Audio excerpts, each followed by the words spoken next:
जय श्री राम दोस्तों, आप देख रहे हैं YouTube चैनल आत्मा परमात्मा ज्ञान बोध।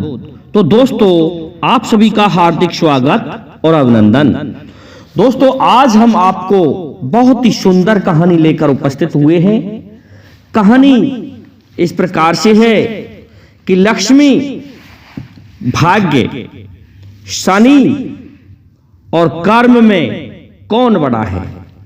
दोस्तों, इन चारों में एक बार लड़ाई छिड़ जाती है और ये चारों अपना अपना भाग्य, अपना अपना प्रभाव दिखा रहे थे। क्या होता है कि एक गरीब ब्राह्मण था और उस गरीब ब्राह्मण के ऊपर ये चारों ही अपना प्रभाव जमा रहे थे। तो पंडितानी कहने लगी कि हे ब्राह्मण देव, हमारे घर में आज कुछ भी नहीं बचा है, लेकिन हम क्या करें और क्या खाएं। तुम ऐसा करो, जाओ और जाकर के कहीं से भिक्षा ले आइए, तो भिक्षा के सहारे हम जीवन यापन कर लेंगे। तो वह ब्राह्मण महाराज की कचहरी में चला जाता है और उस राजा ने उस ब्राह्मण के लिए गरीब हालत देख करके बहुत अधिक धन दिया। लेकिन दोस्तों, जब वह ब्राह्मण अपने घर आ रहा था तो उसी राजा का वेश धारण करके शनि उस धन को छीन कर ले जाता है। इस प्रकार से वो फिर से घर आ गया। ब्राह्मणी कहने लगी कि लाए कुछ, कि क्या करूं, राजा ने कचहरी में तो बहुत कुछ दिया था, लेकिन रास्ते में मुझसे छीन ले जाता है और कहता है ला मेरे धन को वापस आ गया, तू लेने वाला, मुझसे याचना करने वाला बामन। इस तरह से मुझसे कह देता है। इस बात को सुन के ब्राह्मणी कहने लगी कि आज आप फिर दोबारा जाइए उसी राजा की कचहरी में। प्रातः काल हुआ कि ब्राह्मण फिर से उसी राजा की कचहरी में पहुंच गया। जाके खड़ा हो गया लाइन में। तो राजा कहने लगे आज फिर तुम याचना करने आ गए, कल मैंने तुम्हें बहुत अधिक धन दिया था।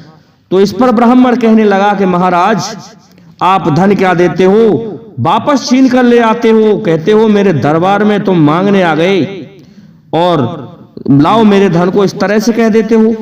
जब इस बात को राजा ने सुना तो राजा कहने लगा गजब की बात है, आज मैं देखूंगा कि इससे धन को कौन छीनता है। दोस्तों, जैसे ही उसने उसके लिए धन दिया और ब्राह्मण खुशी खुशी लेकर के चलने लगा, ब्राह्मण के पीछे वेश बदल करके राजा चल देता है। दोस्तों, राजा और कोई नहीं, स्वयं महाराज विक्रम थे। चले जा रहे हैं कि देखा स्वयं राजा का सा वेश धारण करके घोड़े पर सवार होके ऐसा ही एक नवयुवक आके कहता है ओ ब्राह्मण रुक जा, ठहर जा, और तू ये धन मेरे से मांग के लाया है, मुझे दे करके जा वापस, मैं ऐसे किसी को दान नहीं देता। जब ये कहा तो उस जगह पर महाराज विक्रम पहुंच जाते हैं और कहने लगे कौन है तू बेवकूफ, ये धन तो दान में मैंने दिया है। इस पर शनि कहने लगा कि धन तो मैंने दिया था, तू कौन है देने वाला, तू नकली राजा है, असली राजा तो मैं हूं। इस पर कहने लगा, महाराज विक्रम कहने लगे अरे झूठ क्यों बोलते हो। इस पर शनि कहने लगा मैं सत्य का देवता हूं, इसलिए झूठ तू बोलता है। लेकिन दोस्तों, इस बात से फिर से महाराज विक्रम ललकार कर पड़े और कहने लगे तुझे शर्म नहीं आती इस तरह से धन छीनने में, तो वो और ऐसा है तू है कौन बता। तो इस ब्राह्मण को तो जाने दिया गया, कह दिया राजा विक्रम ने कि इसको जाने दो और तू मुझसे छीन के बता कुछ। तो शनि कहने लगा विक्रम, मैं शनि हूं, मुझसे सावधान, याद रख मैं तुझे धूल चटाकर छोड़ूंगा। तो दोस्तों, इस प्रकार से ब्राह्मण तो चला जाता है घर को और शनि में और महाराज विक्रम में बहस हो जाती है। महाराज विक्रम घर को आ जाते हैं, ब्राह्मण खुशी होता है उससे शनि हट गया। अब क्या होता है, एक दिन महाराज विक्रम शिकार खेलने गए हुए थे और दूसरे राज्य में पहुंच गए। उस राज्य में से कुछ एक डकैतों ने डकैती डाल के धन लूट के और भाग रहे थे। महाराज विक्रम जंगल में दोपहरी में आराम कर रहे थे अपने घोड़े को बांध के कि उन डकैतों ने अपने आप को घिरा हुआ समझ के सैनिकों से महाराज विक्रम की बगल में उस धन को डाल दिया। और दोस्तों बहुत अधिक ढेर लगा गए वो सोने का और भाग गए। जब राजा के सैनिक ढूंढते ढूंढते वहां आए तो उन्होंने देखा कि एक व्यक्ति सोया हुआ है, घोड़ा बंधा हुआ है, उसके पास धन का ढेर लगा है। तो वो समझ गए यही चोर है। अब तो दोस्तों उन लोगों ने आकर के महाराज विक्रम को जगाया और कहने लगे कि चोर, तू लूटता है हमारे धन को, तू चोरी करता है, इसलिए अब तुझे सजा मिलेगी। तो क्या होता है दोस्तों, ले जाया जाता है महाराज विक्रम को राजा के दरबार में। राजा कहता है कि तू हमारे धन का चोर है, तू लुटेरा है, इसलिए तेरा कुछ भी सुनने लायक नहीं है। तुझे दंड दिया जाता है, तेरे चारों हाथ पैर काट दिए जाएंगे और इस भागसी में डाल दिए जाएंगे। चारों हाथ पैर कटवा दिए गए दोस्तों और एक भागसी में डाल दिए चारों हाथ पैर और इसको चौराहे पर फेंक दो, इस तरह से कह दिया। गांव से बाहर चौराहे पर राजा को पटकवा दिया गया और उनके हाथ पैर कटवा दिए गए। अब तो दोस्तों शनि आया और कहने लगा कि राजा विक्रम सोच, मैंने तेरा क्या हाल बना दिया। अब तू कभी बहस करेगा मुझसे, बचाएगा इस तरह से किसी को मुझसे? इस प्रकार की बात को सुन के महाराज विक्रम चुप रहते हैं। शनि निकल जाता है। लेकिन दोस्तों उस गांव का एक तेली जिसका नाम गंगू तेली था, दोस्तों वह तेली तेल बेचने जाया करता था। तो वह तेल बेचने जा रहा था, रास्ते में देखा कि एक व्यक्ति कटा हुआ पड़ा है, उसके हाथ पैरों से खून चुचा रहा है। राजा विक्रम कहने लगा, अरे भाई तुम कौन हो, और यदि तुम मेरा थोड़ा सा काम कर दो तो मैं तुम्हारा बड़ा एहसान मानूंगा। कहने लगा, बोलो कि आप थोड़ा सा तेल मेरे इन हाथ पैरों में चुपड़ जाइए जिससे मेरा खून बंद हो जाएगा और ये ठोंठ इन पर मक्खी नहीं बैठेगी। दोस्तों तेली ने तेल चुपड़ दिया और चला गया। तो दोस्तों तेली ने थोड़ा सा तेल लगाया था कि उसका तेल चौगुने दामों में बिक गया। इससे प्रसन्न हुआ और फिर दूसरे दिन निकला, कहने लगा कि उस व्यक्ति को मैं तेल जरूर लगाऊंगा जिससे मुझे चौगुने दाम मिलेंगे। कहने लगा कि भाई तेल लगा दूं कि तेल लगा दो, आपके तेल लगाने से मुझे चौगुना धन प्राप्त हुआ है। इस प्रकार से कहने लगा कि मुझे चौगुना धन प्राप्त हुआ है। तो महाराज विक्रम कहते हैं कि आज तुम्हारा तेल और भी महंगा बिकेगा, तुम इस तरह से 15 दिन तक मेरे तेल लगा दो। तो उस तेली ने 15 दिन तक तेल लगा दिया। जब वो ठीक हो गया कहने लगा, अरे भाई मैं तुम्हारे घर पर चलूं, तुम मुझे तुम्हारे घर पर ले चलो और मैं कुछ तुम्हारा काम कर दिया करूंगा। तेली कहने लगा, भाई तुम मेरा काम तो क्या कर सकते हो, तुम तो मेरा कोलू भी नहीं चला सकते। इस पर राजा कहने लगा कि तुम मुझे अपने उस घानी पर बैठा दिया करना और मैं मुंह की आवाज से किट किट करके तुम्हारे बैलों को हाँकता रहूंगा और तेल निकलता रहेगा आपके कोलू से। इस बात को सुना तो तेली प्रसन्न हो गया और राजा को लद करके अपनी पीठ पर घर को ले गया। अब तो दोस्तों महाराज विक्रम को तेली बैठा देता बैलों के मध्य, जुए पर, दतहरी पर, और किट किट करके आवाज से अपने उन बैलों को हाँकता रहता और तेल निकलता रहता था। इस प्रकार से प्रत्येक दिन तेल निकलता रहा। अब क्या होता है, तेली खूब चंगा हो गया। एक दिन तेली ने क्या किया कि तेली के वहां पर बरसात का मौसम था कि महाराज विक्रम राग गाने लग गए। उन्होंने बड़ा सुंदर राग गाया, सावन की मल्हार गा गा के वह तेल पी रहे थे, क्योंकि तेल बंद हो जाता है लेकिन राग अलापने लगे। उस राग को सुन के उस राजा की लड़की कहने लगी कि इतना सुंदर राग कौन गा रहा है। अब तो दोस्तों अपने सैनिकों से कहा कि गांव में देख के आइए, शहर में इतना सुंदर राग रात्रि के समय कौन गाता है।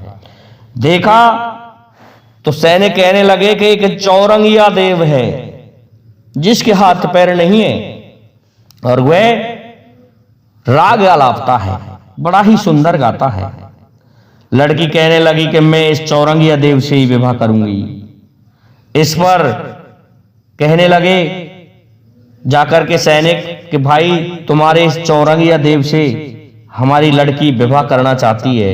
महाराज विक्रम कहने लगे कि ठीक है, हम विवाह तो कर लेंगे, लेकिन हमारे हाथ पैर कटे हुए हैं, कि कोई बात नहीं, इनको महल में ले आया जाए और साथ में मेरे तेली अवश्य रहेगा।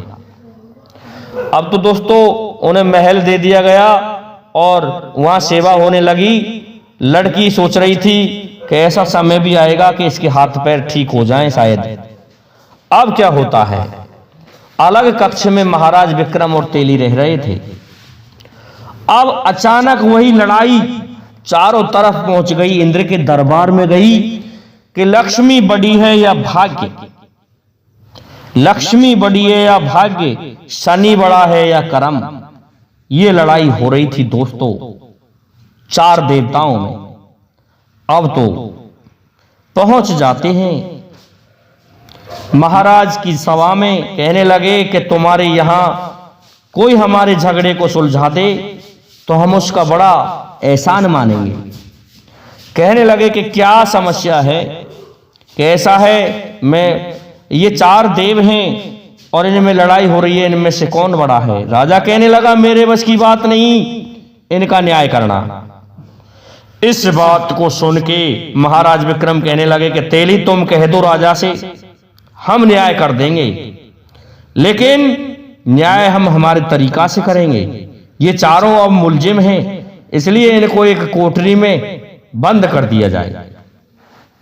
चारों मुलजिमों को दोस्तों बंद कर लिया गया और न्याय करने के लिए महाराज विक्रम पहुंच जाते हैं, बैठ जाते हैं राजा की बगल में सीट में, और सीट पर बैठ के कहते हैं कि महाराज अब ये समझ लीजिए कि ये राज मेरा है जब तक मैं न्याय करता हूं, इसलिए आप कोई दखल ना दें और आप देखते रहें। तो देखने लग जाता है वह राजा भी, तेली से कह देता है कि तेली तू मेरे पास खड़ा हो जा, कि जाओ सबसे पहले इनमें से कौन बड़ा बन रहा है उसको बुला के लाइए। तो सबसे पहले लक्ष्मी को बुलाया गया, पूछा कि आपका क्या नाम है और क्या विरोध है आपका। कि मेरा नाम लक्ष्मी है और मैं इन सभी में बड़ी हूं। इस बात को सुन के राजा विक्रम कहने लगा तेरा नाम लक्ष्मी है और तू सबसे बड़ी है, तो तू एक बात बता, तुझे मैं जब उस ब्राह्मण को देता था तो तू दूसरे के कहने से दूसरे के पास क्यों चली जाती थी।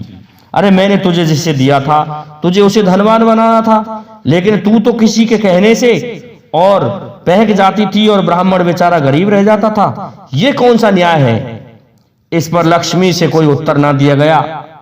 तो कहने लगा तू बड़ी कहां रह गई जब तुझे दूसरे ही ले जाते हैं छीन के। तो तेली से कहने लगा कि तेली ऐसा कर, इसमें अपने डंडे को ला और इसमें डंडे ले दे जमा जमा के। अब तो दोस्तों तेली ने हाथ में सोटा उठा लिया, अपना डंडा उठा लिया लठिया, और अब तो लक्ष्मी में मार दे रहे हैं तेली जी। और लक्ष्मी पुकार रही है और कह रही है आप छोड़ दो महाराज, मैं बड़ी नहीं हूं, मैं तो छोटी ही हूं, मुझे क्षमा कर दो। कि ऐसे क्षमा नहीं कर सकते तुझे, हम तुझे तब क्षमा करेंगे कि जाओ इस राजा की एक भागसी में मेरा एक पैर पड़ा हुआ है, इसलिए मेरे उस पैर को जाओ लेकर के आओ और मेरे लगाओ। दोस्तों लक्ष्मी डर के कारण जाती है और उस भागसी में से उस पैर को निकाल के लाती है राजा के को, और ला करके उसी तरह से फिट कर देती है महाराज विक्रम के पैर को। महाराज विक्रम का एक पैर लग गया दोस्तों। इसके पश्चात कहने लगे अब तुम जाओ और चुप बैठ जाओ। लक्ष्मी बेचारी चुप बैठ गई पिट के। इसके पश्चात बुलाया जाता है शनि को। शनि आता है और कहता है कि तू न्याय करेगा चौरंगिया देव? कि हाँ मैं न्याय करूंगा, पर तू ये बता तेरा क्या नाम है?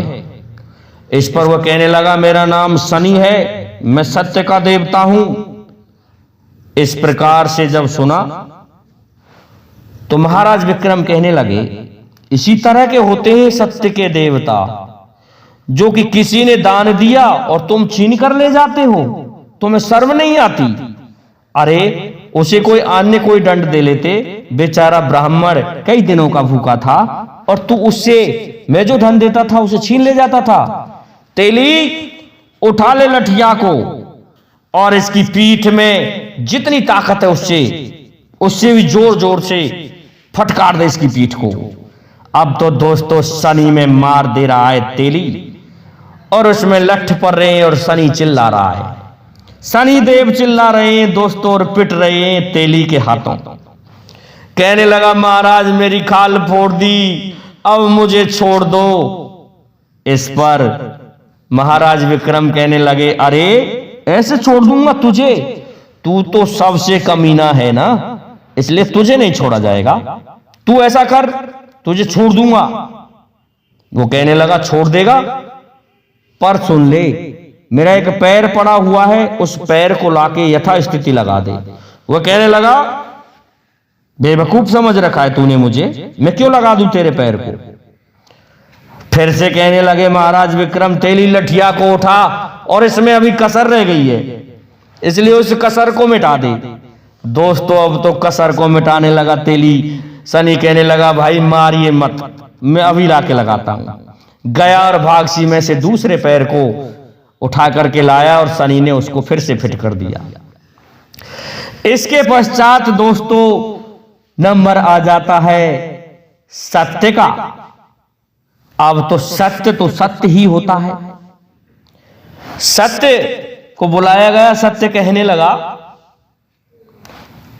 सत्य से महाराज विक्रम कहने लगे कि आप कौन हो? इस पर वह कहने लगा मेरा नाम सत्य है, मुझे धर्म भी कहते हैं, इसलिए मैं धर्म या सत्य का देवता हूं। तो इस पर कहने लगे तो सत्य है और सत्य तो सत्य ही होता है, लेकिन असत्य कैसे हो जाता है? एक बात बताइए, जब तू सत्य है तो इस राजा के पास मैंने तेरा स्मरण किया था, मुझे झूठा इल्जाम लगा था कि तूने धन चोरा है, जबकि सत्य तो यह था कि मैंने चोरा नहीं था और मेरे हाथ पैर काट दिए गए, तब तू कहां गया था? इस बात को सुन के सत्य पर कोई उत्तर नहीं दिया गया। कहने लगे महाराज विक्रम तेली लठिया को लेकर आओ, उठा लो अपनी लठिया को और जितनी ताकत है इसमें फटकारिए इसकी पीठ और चूतरों में। अब तो दोस्तों पीठ और चूतरों में तेली देने लगा मार, तो सत्य पुकारने लगा कि महाराज मुझे छोड़ दो, मैं मारा जाऊंगा। इस पर कहने लगे छोड़ तो दूंगा, लेकिन सुन मेरा एक हाथ इसकी दूसरी भागसी में पड़ा है, इस राजा की में, वहां से निकाल कर लाओ और मेरे उसे यथास्थिति लगा दो, नहीं तो मैं तुम्हें छोड़ूंगा नहीं। ऐसा नहीं लगे कि मेरे हाथ नहीं है, मेरे हाथ को पहले जैसा बनाओ। दोस्तों सत्य जाता है, धर्म जाता है और खुद अपने हाथों से निकाल कर लाता है और निकालने के पश्चात उस हाथ को लगा देता है और कहता है कि अब चुपचाप बैठ जा। दोस्तों चुपचाप बैठ गया बेचारा पिट के सत्य धर्म। इसके पश्चात दोस्तों कहते हैं कि कर्म प्रधान विश्व कर राखा, कर्म को बुलाया जाता है। कर्म आ जाता है और कहता है महाराज प्रणाम। इस पर महाराज विक्रम कहते हैं प्रणाम, परंतु तू एक बात बता तेरा नाम क्या है? तो वो कहने लगा मैं कर्म हूं और मैं मेरे ना करने से इंसान भूखा मरना प्रारंभ हो जाता है, इसलिए कर्म प्रधान है महाराज, तो मेरा नाम कर्म है। अच्छा तो तुम्हारा नाम कर्म है? महाराज विक्रम कहने लगे परंतु तू एक बात बता, जो व्यक्ति प्रत्येक दिन कर्म करके मेरी सभा में आ रहा था और फिर भी वह व्यक्ति भूखा मरे, ये कौन सा नियम है? कर्म चुपचाप हो जाता है। कहते हैं कैसा है? तेली अपनी लठिया को लेकर आओ, उठा लो और लगने दो इसकी पीठ को। तो कर्म में जैसे ही देने लगा तो कर्म पैरों में गिर जाता है महाराज विक्रम के में, और कहता है महाराज मुझे मारिए मत। तो कहने लगे क्यों? कि मुझे ही आप मार दोगे तो ये संसार कैसे चलेगा, इसलिए ऐसा है आपका जो काम है मैं वैसे ही कर दूंगा। उस डर के कारण दोस्तों कांपने लग जाता है कर्म, और महाराज विक्रम कहते हैं तो ठीक है, तो ऐसा है तू मेरी दूसरी भुजा को उठा के ला, हाथ को, और यथा स्थिति लगा दे। दोस्तों कर्म को भी ये आदेश दिया और कर्म गया जाकर के दूसरे हाथ को उठा लाया और महाराज विक्रम के लगा दिया। महाराज विक्रम ने ये अंदर बैठकर न्याय किया था। थोड़े देर पश्चात महाराज विक्रम ने अपनी ड्रेस को पहना जो राजा विक्रम की थी, और निकल के पहन के वापस उस राजा के पास आता है और कहता है महाराज प्रणाम, मैंने आपका न्याय कर दिया। राजा सोच करके दंग रह जाता है कि तेली के चौरंगिया देव थे, इसके तो चारों हाथ आ गए, ये क्या कारण है? कहने लगे आपके चारों मुलजिम अब शांत हैं, और कहने लगे अब लड़ोगे तो नहीं? कि अब नहीं लड़ेंगे महाराज, हमें क्षमा कर दो, हम जाते हैं। दोस्तों चारों देव पिट करके वापस घर को आ गए और कह दिया कि तुम सभी अपनी अपनी जगह पर बड़े हो, बाकी अन्य ये ना समझे कि मैं उससे बड़ा हूं या मैं उससे बड़ा हूं, समझ गए? इस तरह से कहकर के उन चारों मुलजिमों को छोड़ दिया गया। दोस्तों मैं समझता हूं आपको हमारा ये वीडियो बहुत सुंदर लगा होगा, इसलिए आप सभी से मेरा निवेदन है कि हमारे इस वीडियो को लाइक, शेयर और सब्सक्राइब करें, साथ ही बेल आइकन को भी प्रेस कर दें, जिससे कि आने वाले वीडियो का नोटिफिकेशन आपको मिलता रहे। जय हिंद, जय भारत, जय जय श्री राधे, जय जय श्री राम।